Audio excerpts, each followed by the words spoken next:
Have you ever heard something from your own child that made your heart go completely still? Not because it was loud, not because it was angry, but because it came from the one person you never expected to hurt you that way. If you're a parent in your 60s, 70s, or even 80s, there's a good chance you've experienced this kind of moment. A conversation that looked normal on the surface, but left you walking away confused, heavy, and quietly wounded. You replay the words in your mind later, wondering why they hurt so much, and whether you're overreacting. You're not. Some words from children come from love, but others come from entitlement, distance, or unspoken resentment. And those are the words that should never be ignored.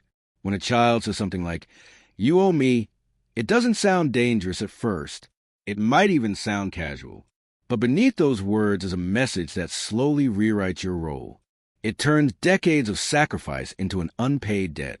It erases sleepless nights, hard choices, and quiet struggles you never talked about.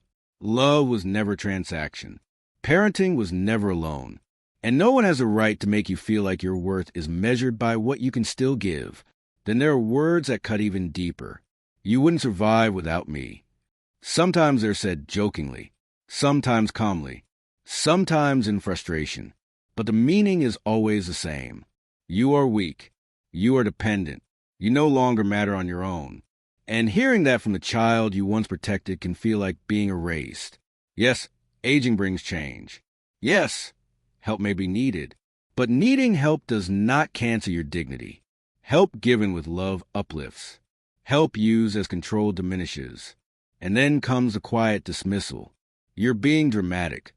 3 words that shut down conversation and make you question your own feelings.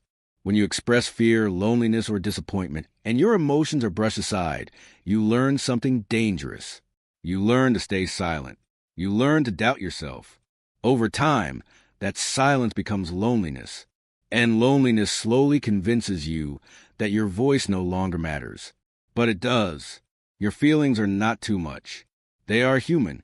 Sometimes the dismissal sounds more modern. That's not how things work anymore. As if your values, your experience, your wisdom belong in the past. Yes, the world has changed.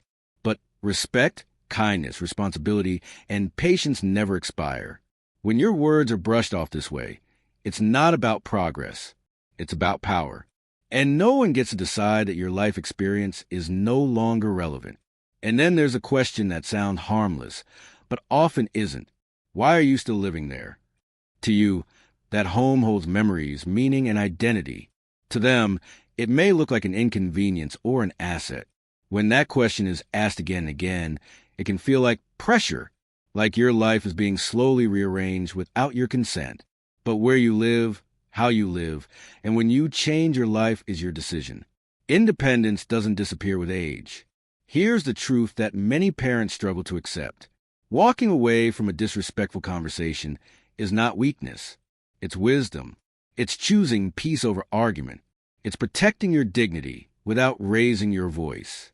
You don't need to explain yourself to someone who has already decided not to listen. You are not a burden. You are not outdated. You are not here to be managed, controlled, or minimized. You are a person with a lifetime of experience, value, and worth. And if someone forgets that, even if that someone is your own child, you have the right to step back. Not in anger, not in bitterness, but with quiet strength. Your boundaries matter. Your peace matters. And you deserve to be treated with respect, not for what you give, but for who you are. If any of this feels familiar, trust that feeling. It's not in your head, and you are not alone.